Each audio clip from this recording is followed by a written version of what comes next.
கோயிலில் சுவாமிக்கு அபிஷேகம் நடக்கும்போது நம்மளால் முடிஞ்சதை அவருக்கு சமர்ப்பிக்கணும். அது என்னென்ன சமர்ப்பித்தா என்ன பலன் கிடைக்கிறது அப்படின்றத இந்த வீடியோவில் ஷார்ட்டாக பார்த்துருவோங்க.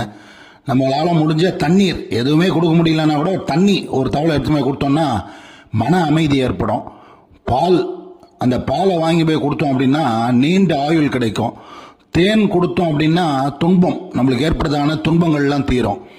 தயிர் வாங்கி கொடுத்தோம் அப்படின்னா நீண்ட நாளாக குழந்தை இல்லை அப்படின்றவா இந்த மாதிரி அபிஷேகம் போது தயிர் வாங்கி போய் கொடுத்தீங்கன்னா குழந்தை பாக்கியம், மகப்பேறு உண்டாகும். அதே மாதிரி நெய் வாங்கி போய் கொடுத்தோம்னா தீராத நோய் இருக்குது, வீட்டில் மாற்றி மாற்றி மருத்துவ செலவு வருது அப்படின்னா இந்த நெய் வாங்கி போய் கொடுங்க அபிஷேகத்துக்கு.